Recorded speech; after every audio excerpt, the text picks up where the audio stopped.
Mr. Secretary General, you recently returned from the US, where a lot has been said about the aid to Ukraine, which has been blocked by some members of the American Congress. And I would say that American aid is a lion's share in supporting of Ukraine. What's the plan B of NATO if the US stops helping Ukraine before or after presidential election? Our focus is on Plan A, and that is to ensure that the United States continues to provide support to Ukraine. 99% of the military support to Ukraine comes from NATO allies. This is, of course, vital that the United States continues to play such a major role. But this is also about that European allies and Canada are providing substantial support. So we need all allies to continue and sustain their support to Ukraine. Currently, there are non-public discussions that NATO will take over the role of the coordinator of aid to Ukraine within the framework of the Ramstein format instead of the US. And is there a consensus on this, and how will it happen? First of all, the most important thing is that NATO allies are providing support to Ukraine. And again, almost 100% of the military support to Ukraine comes from NATO allies. And this is something we have addressed and discussed in NATO since the full-fledged invasion, actually before. How we organize that support is not the most important thing. The most important thing is that support continues to flow. Much of the support is provided bilaterally, some is provided through NATO, to the Comprehensive Assistance Package, where we help us to build interoperability with Ukrainian forces. Some is provided through the European Union, and of course some from the United States and Canada and many others. So we have an ongoing discussion exactly how to best organize the support, to make it robust, to make it maximize the sustainability of the support, and to ensure that we have the best possible coordination of the support. But it's too early to say what will be outcome of these discussions. But can you confirm that such discussions exist about that possible replacement for NATO as a coordinator instead of the US? I will not go into the details of the discussions inside NATO. We have constant discussions about many issues in NATO, but it's, and I think that's a good thing to have on many issues. But it will just make our discussions more difficult if I reported on ongoing discussions. We will inform the world when decisions are taken. Thank you. As for the F-16s, when do you think the Ukrainian military will be able to use those aircraft in combat? I will be careful speculating. I know that because no final decision has been made, but I hope it can happen as soon as possible. We just set up a training center in Romania. I welcome, of course, the efforts of the Netherlands, Denmark, Norway, and other allies in providing training and providing planes, and the sooner better. At the same time, it's important that when the F-16s are set in to do combat operations in Ukraine by Ukrainian pilots, that these Ukrainian pilots have the necessary skills and experience and training before they do so. I'm sorry, but maybe you can say if this year do you expect this?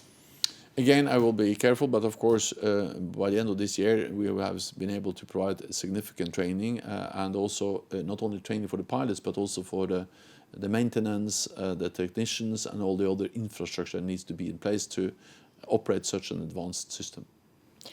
The Minister of Defense of Ukraine stated that the country needs about 2.5 million of the 155 millimeter caliber munitions per year.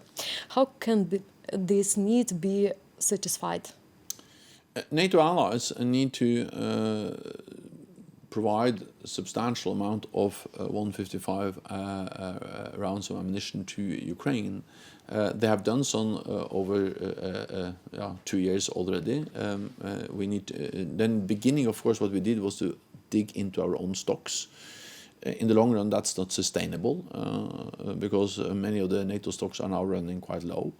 Then there are three other sources. One is to increase our own production, to replenish our own stocks, and to continue to support Ukraine. Allies are doing that, and NATO have just signed big contracts, 10 billion worth of contracts for ammunition and air defense interceptors.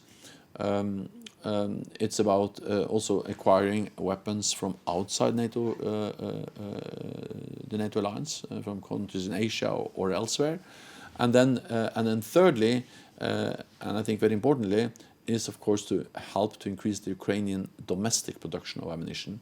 And I welcome the ingenuity, the skills that the Ukrainian defense industry demonstrates every day in ramping up production, in both producing standard 155 millimeter artillery shells, but also producing drones, unmanned maritime vehicles, and other systems which have proven extremely effective and which are constantly inflicting heavy losses on the Russian armed forces. Is NATO aware about some Ukraine's plans to do some offensive this year? I think it's very important that we leave to the Ukrainians, to the Ukrainian political and military leadership, to make announcements on behalf of what they are going to do and their plans for this year. We should not sit in Brussels and announce what Kiev will do or not do. Our responsibility as NATO allies is to provide support, training, and we will continue to do so. Several NATO nations warned that Russia might attack an allied nation in the coming years. Does NATO have any data about the specifics of any possible attacks, and will it also be a full-scale invasion like in Ukraine? And could this happen after Ukraine's total defeat or during this war?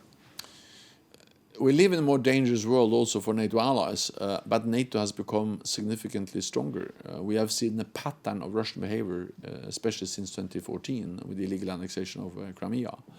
Since then, NATO has implemented the biggest reinforcement of our collective defense. And when Putin launched a full-fledged invasion of Ukraine back in 2022, NATO did two things. The first was to mobilize more support to Ukraine. The second was to activate our own defense plans and deploy more NATO troops in the eastern part of the alliance to ensure that President Putin realized that there was nothing to gain for him by attacking a NATO allied country to prevent escalation beyond Ukraine. And we don't see any imminent threat against any NATO ally. We can never take peace for granted, but we don't have any information indicating any imminent military threat against NATO ally. Should spends on defense be increased up to Cold War times, I mean, for allies? Well, what NATO has decided is that all allies should spend minimum 2%, meaning that many allies will spend more than 2%, and many allies are already spending more than 2%.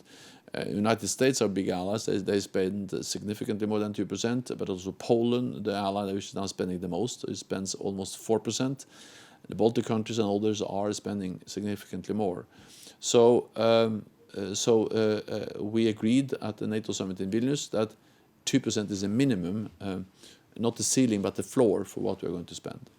In his recent statement, Donald Trump said that he would encourage Russia to attack NATO allies who don't pay their bills. Can we expect Trump, if he wins the election, not to activate Article 5 or to even withdraw the US from NATO? I am confident that regardless of the outcome of the US elections, the United States will remain a staunch NATO ally, because it is in the US security interest to have a strong NATO, because it is strong bipartisan support for NATO in the United States, and because the criticism of NATO has not primarily been about NATO, but has been about NATO allies not spending enough on NATO. And what we see now is that NATO allies are actually significantly increasing their defense investments. Thank you.